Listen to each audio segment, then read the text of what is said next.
Hello and welcome to the Blood Red podcast live from Wembley, where Liverpool have been defeated 2-1 by Newcastle United in the 2025 Carabao Cup final. Theo, a really disappointing day for Liverpool and Arne Slot. Probably the lowest point of what has been a spectacular debut season, but it just wasn't to be for Liverpool, was it today? No, it wasn't. It's probably caught up on Liverpool really the season so far. They looked tired. They didn't create anything at all really. They looked short of ideas.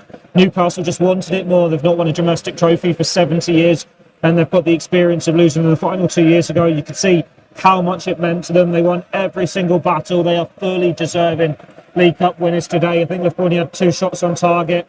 That only comes in the second half when Newcastle were 2-0 up and are defending a lead. The substitutes have come on. But yeah, Liverpool looked like a team that got knocked out of the Champions League in midweek. They looked like a team that were out-muscled and second best against PSG the week before that. I'm not saying that the wheels are coming off, but I think the season's taken its toll on them a little bit. By Arne Slot, we know he prefers sticking to the same 14, 15 players. And in a long season when you compete in 4 fronts, that's going to come at a cost. And I think we're starting to see that now. Obviously 2.5 weeks now until Liverpool play again. Pros and cons from that. On one hand, it's a great chance to get back on the training pitch, to regroup, to get your players fit again, to get the fatigue out their legs, get players back from injury. But then 2.5 weeks is an awful long time to stew on PSG, to stew on Newcastle today. And then there's no rhythm there. They're starting from scratch. So it's going to take an awful lot of mental strength for Liverpool to get back and be in a good state to clinch the Premier League title. Like they've had double disappointment this week. It's losing out in the Champions League, get knocked out early, losing in the League Cup final today. They cannot let the Premier League title slip through fingers. That has to be the priority now.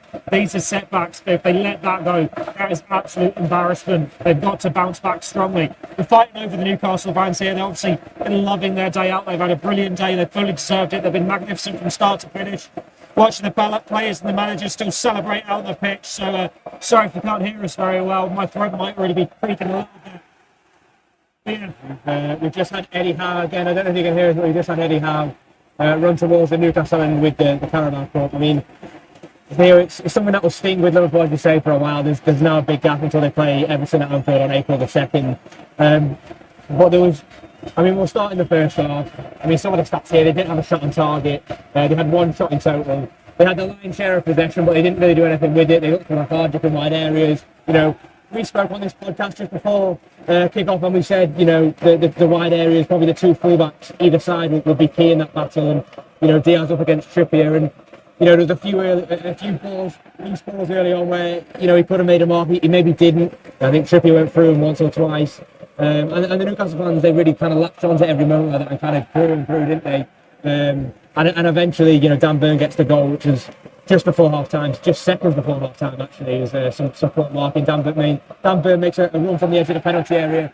Liverpool kind of doing a zonal / man marking, a bit of a mix, and, you know, it's Burn versus McAllister. But after that, Liverpool never really looked like they were going to get back into the game. It was lethargic in the second half. I thought Curtis Jones and Federico Chiesa are probably 2 players who can walk away from this with their heads held high.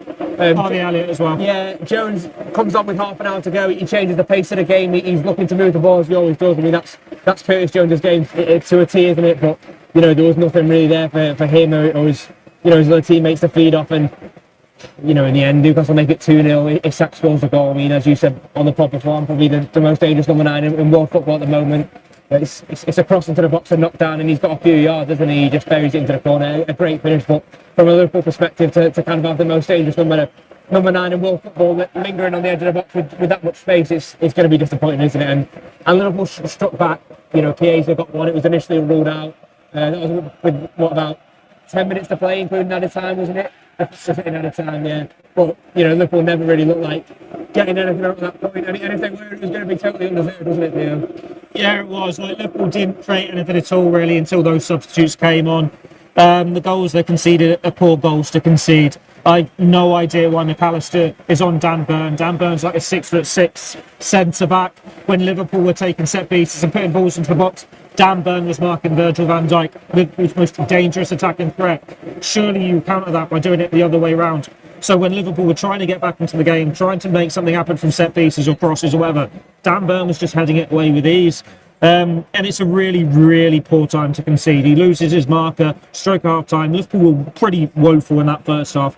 Arne Slot would have been delighted if they'd got in at half time, still 0-0. He could really thrown some rockets up some backsides, got them going again, maybe made a couple of tactical tweaks, but then that completely changes his team talk. And it's like, how do you go back from that? Start of the second half, Newcastle have a goal rightly disallowed, then Isak scores, and that's another poor one to concede, because Murphy, he jumps Robertson at the far post, and then he's not being marked, is he? He's got between Van Dijk and Konate, completely unmarked.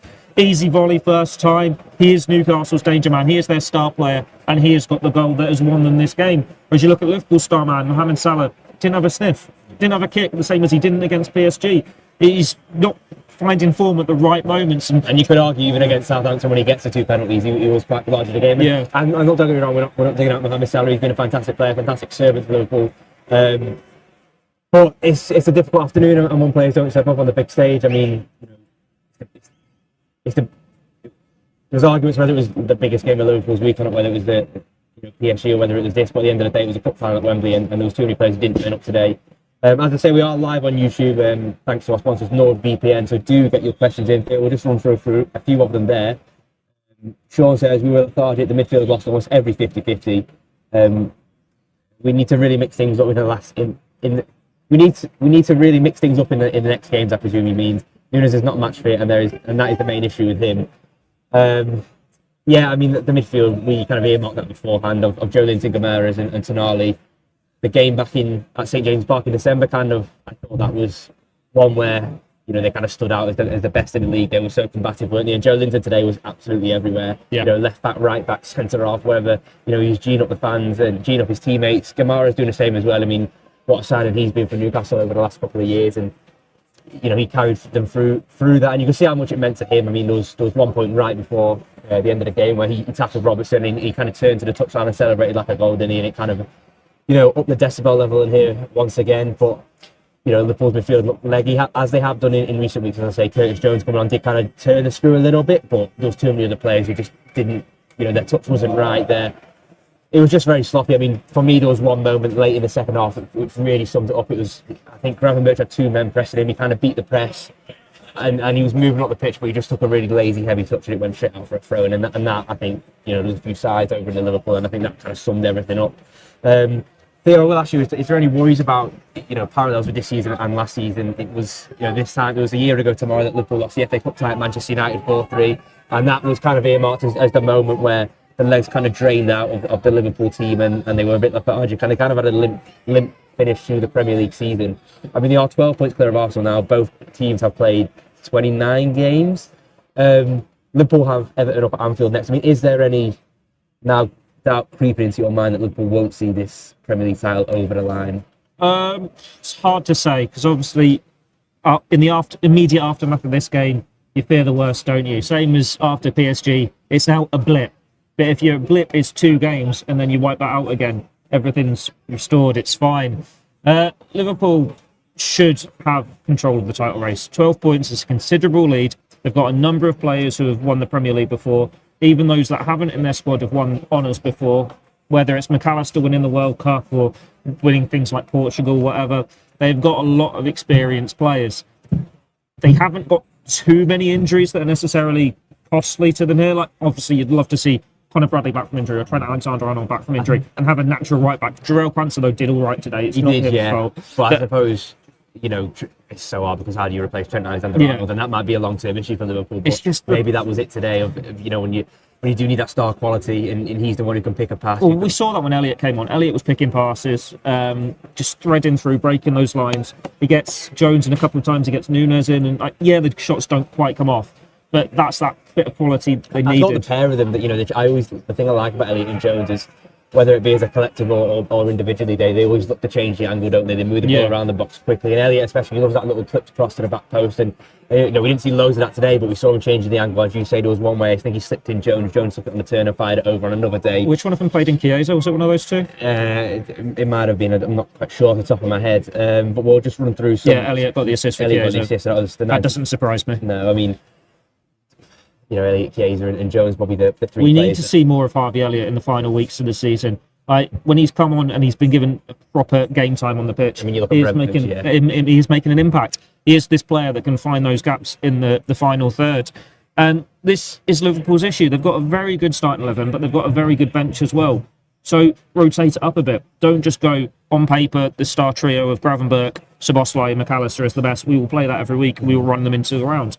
Wasaro Endo should have played more games. Well, this is what we're going to Harvey Elliott should have played more games in recent weeks. Here from Nabil, he says it's been 5 or 6 matches since Ryan Gravenberch has been ordinary. It's been a few matches where our midfield has been too easy to go through. I mean, that was one of the things that I thought last weekend is he obviously started Gravenberch at home to Southampton.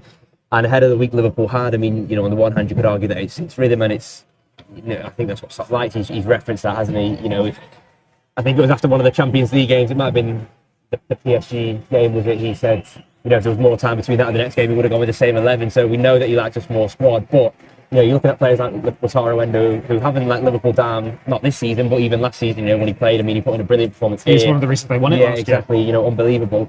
You know, when you're playing bottom of the table Southampton, who are on course to be one of the worst, if not the worst Premier League side of all time, you know, if you're not playing Wasaro Endo then and players like that, and you're not affording Gravenberch a break, it's when are you going to do it? Because you're not, are you? So I think in hindsight, maybe if it's at the end of this season or, you know, tonight or whenever, I think there is bits that Slot can take from this, isn't there, in the kind of grand scheme of things. And, you know, I'm not saying that Liverpool have kind of dropped off massively, but it goes to show that it's a marathon, not a sprint. But then against Southampton, you could play Curtis Jones there, you could play Alexis McAllister. These are players who have done number 6 before. It's not their favourite position, but they can still turn out of those tight spaces, win possession, get the ball forward, pick through those gaps.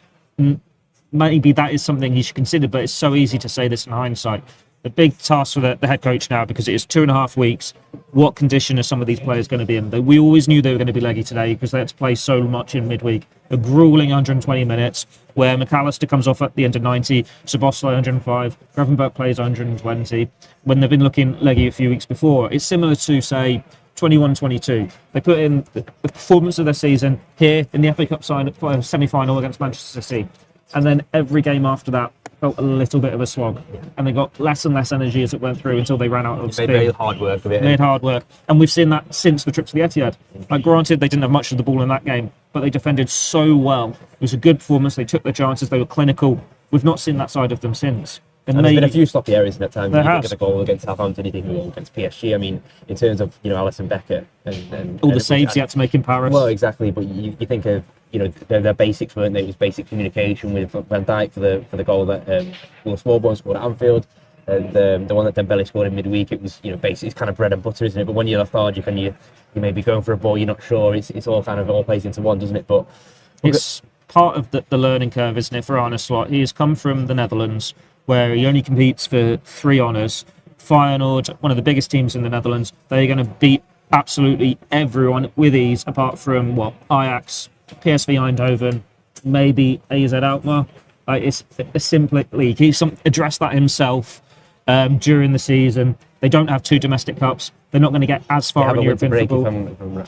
Yeah, I think they do as well. So this is something where you can cope with 14, 15 players in that, but we're seeing now it doesn't work like that in English And you even football. think of, you know, I can't say I'm a great watcher of the Bees, but in terms of the style of play, you know, I imagine they have probably 70% possession most games, most weeks. You know, you're not doing as much running off the ball, and as you say, that kind of all culminates into what we've seen today. You know, a very leggy performance from Liverpool. I think that was the most disappointing thing because, you know, I think in midweek, yes, Liverpool had so many chances. They should have won the game, but, you know, at the end of the day, you can say it was a brilliant game of football and almost hold your hands up, you know, over 2 legs. They probably deserve to go out to PSG, but I think that's disappointing. The disappointing thing about today is that they never really felt like Liverpool turned up. They never really gave it a go. I mean, 2 shots on target all game, and they came in the second half. One of them, obviously, is the goal from Chiesa. Good finish. Florey says here, Chiesa should have played more minutes. I agree. Does he mean this game? Well, Does he mean all season long? whether you mean this season or whether you mean, you know, today alone, I think that's a completely fair point. It felt like, was it January he scored against Accrington Stanley? Yeah. Kind of he'd been building his fitness. Very good against PSV, wasn't he? Yeah, very lively. And then,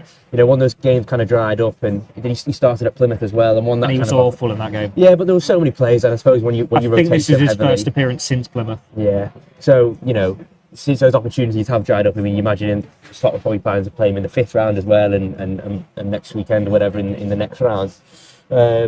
it's disappointing because it felt like they kind of went through the hard yards with him, and some of that came in this competition when they played Brighton, when they played Southampton. You know, he played just before Christmas. Obviously, then he gets the goal against Accrington, and it felt like, right, we're through with Chiesa. You know, Salah's not had much of a break for the first half of the season. Let's see what this lad can do. Let's see why Liverpool kind of took a chance on him. But as you say, he's kind of been put back on the shelf. And today, I mean, he's done no harm. He scores the goal, but as you say, he was really lively down the left, wasn't he? He gave Newcastle a lot to think about. He stretched him. I mean, of course, his touch wasn't always there, but he's not going to be when you play so little football over. I would take it with a pinch of salt because Newcastle were 2-0 up at that point. They were sitting back, and it was about finding those gaps. They didn't need to attack. No, of course, and he did struggle a little bit with the physicality, I'd say. Like, he was bundled off it, maybe by And there was a few touches too many at Joelinton. times on the edge of the box. But when he's got that space, he can find the holes, and he's got a finish on him. We've seen so many times throughout his career he's got a finish on him. We've seen it here at Wembley at the international stage. He's a very talented player. I don't think the question is about his talent. It is about how suited he is to English football. Yeah. And we haven't seen enough of him to really make that judgment call. But Arne Slot sees him on the training pitch week in, week out. And maybe that has come into his thinking. But why can't we see more of him for 10 minutes here and there? Like, it's all fair saying Mohamed Salah plays every game, he scores most games, but he's on a little bit of a blip now. He hasn't been the same since the Man City game. And I'm not saying bring him on 20-30 minutes from the end, But he's a different option. Salah, I mean, but he's still an option. And like, we're looking at these forwards, Jota doesn't look fit. Nunes, like, you don't know what Darwin Nunes you're going to get. We said at half time this game's calling out for Darwin Nunes, but only if Darwin Nunes turns up. Because Jota was struggling against Dan Burn. You needed that physical presence, someone who's going to cause them problems.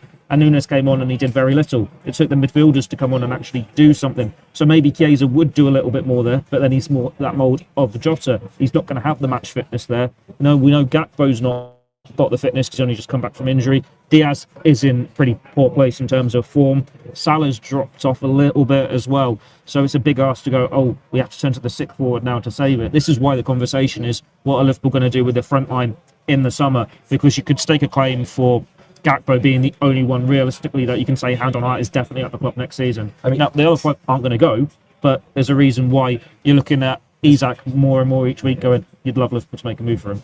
So in hindsight, the decision to start Diogo Jota, is that one do you think Slot regrets? The only reason I ask is because we saw how kind of much of a physical presence the two centre-halves were for Newcastle, and Liverpool just didn't really win anything in the air.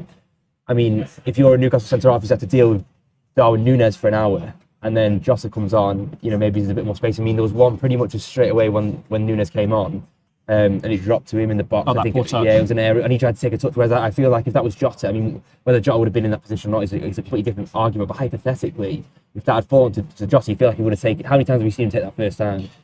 I agree. I see what you're saying, but at the same time, I think Arne Slot looks at it. You know what you get from Jota week in, week out. You know he works hard. You know he is going to battle for things, even though he's quite a small player. And if he gets a chance in the box, he will take it. You know you've got 11 players on the pitch week in, week out, giving their all. You don't have a clue what Darwin Nunes is turning up week after week. Like, we've seen him struggle against Wolves, struggle against Aston Villa, struggle in the first half against Southampton, but then do all right for 15 minutes, if that, in the second half, knowing he was a walk-in red card there, that they were going to have to take him off sooner rather than later. Comes on and changes the game in Paris, but then he did very little at Anfield in midweek in the second leg, and he did very little again today. Like, maybe it is confidence, and he's a very emotive player. He needs confidence, he needs that arm around him, he needs a manager who believes in him. But when you're this deep into the season now, Arne Slot doesn't believe in him, does he? He'd always choose Jota over Darwin Nunes when they're both in that same physical condition, because he's a player you rely on more. You know what you're going to get from Diogo Jota more than you do from Darwin Nunes, and I think that's part of the reason why Darwin Nunes will probably not be a Liverpool player next season. Like, it's all very well being able to put in a 10 out of 10 performance one week, but if your next 9 are going to be 4s and 5s, that's not what you want. You need that consistency. He doesn't have that consistency. He doesn't have that elite mentality. He can be a winner off the bench, but you have to be in that elite mind frame to come on and win a game off the bench like he did against Brentford. And I'm not saying he's cost Liverpool today, but that's why he's not at that Liverpool need to compete for multiple honours going forward. It's a testament to Arne Slot that Liverpool are doing so well in the league with this squad, because there are a couple of positions you can see they can strengthen, and up front is one of them. Absolutely, Theo. I mean, how do Liverpool and Arsenal combat this now? I mean, is it a case of, do you still continue to use those same 13, 14, 15 players, or is this now where he looks at it and says, right, for his last push, these last 9, 10 games of the season, I need everyone? I mean, how is this 2-week break going to do Liverpool the world of good? Or? I hope so. Well, we'll have to wait and see what they plan with it. You imagine they'll have a few days off, whether they take them away somewhere, like do a warm weather camp or something. But then we've seen Arsenal do that, haven't we? And Kai Havertz did it, was his hamstring, and he was out for the season, and that's when their hopes unravelled. But I suppose last year, I think it's just Arsenal went to the bye as well, and they did really well, didn't they? So. They need to just get on the training pitch. It's something we've heard him say a lot recently, that he doesn't get much time with the players all together on the training pitch because they're playing so many games. Well, now they are. They're not going to have any midweek games. They've got this 2.5 break. Granted, there's an international break in the middle of it. So it's time for players who aren't in the internationals to just have some time off. It's time for them to go to a new environment, just refresh, and just try and find a way past this. Like, it's going to be very demoralising for them how this game has gone, how midweek has gone. But use that feeling. Use how poor this felt, how hard this felt, like losing a cup final, getting knocked out in the Champions League. This is nothing compared to what it will feel like if they miss out on the Premier League title, having been 15, 12 points clear. Yeah. Like, you've got to turn that into a positive. It's a good time away from action to regroup and get back to your best. But we've seen Liverpool, after those sorts of breaks, take a bit of time to find their best. But at least they can't get any worse, surely. Like, the only way is up, because this has been a few poor performances now. There's obvious places in the team where they need to strengthen, but it's making do with this squad that has got them into such a magnificent position in the first place. And really, if it's just hoping there's a bit more left in the legs of Gravenberch, in the legs One final push, isn't it? Mo Salah, a couple of the front three as well, really. It should have enough. 12 points is a very good lead. The fixture list isn't the hardest in terms of what it could be. They've got a hard finish, but they could have won it before that hard finish kicks in. And you look at Arsenal's fixtures, got a London derby against Fulham, who have beaten Tottenham today. They travel to Everton, and Everton at Goodison is very, very tricky. And they've also got those Champions League games, so they've still got their sights on two things. Brentford's a London derby. Liverpool should have enough, but they do need to bounce back strongly. And what better way than a Merseyside derby? They've got a score to settle there, so we'll see how that goes. But it's a long way off. So hurt for today, hurt for a few days, and then regroup, go again. I mean, you talk about channeling that energy in the right way. I mean, that should surely give Liverpool one final push. I mean, we saw Arne Slot, he kept it's something Jurgen Klopp used to actually do. Is, you know, on the occasion that they did lose in finals, he kept the players out, made them all watch. I remember them doing it in the Champions final in 2022. I think they did it in the League Cup final here in 2016. But as you say, hopefully they can channel that in and just give it one final push for the last 10 or so games of the season, because they've got themselves in such a remarkable position. They've kind of dealt with so much this season, haven't they? When everyone else has kind of faltered around, and Liverpool have been, they deserve to be where they are, and just wasn't to be there today. But as you say, it's fair play to Newcastle. I thought, to a player, to a fan, I thought they were brilliant. I mean, the noise they brought here to Newcastle, to Wembley. It sounded like Newcastle actually. It was that loud. And without a number of key players too, like that entire left-hand side, like no Lewis Hall, who probably would have made things even harder for Liverpool, because he's got the pace. He'd get it down. He dealt with Salah really well. He dealt with Salah well, but then Livramento dealt with him well in a different way today. Obviously, he's right-footed. Harvey Barnes did all right, so he's not had a lot of football. But then we know what Anthony Gordon can do against Liverpool, as he has done time and time again. Sven Botman, the star centre-back, but then it's Dan Burn who moves to centre-back and gets that first goal. They have got a really good 14, 15 players. I'm sure Arne Slot would love to work with some of those 14, 15 players. We know all kind of what it's all about when your back's to the wall and you maybe dubbed as underdogs. I mean, it was this time last year really that Liverpool did that here against Chelsea.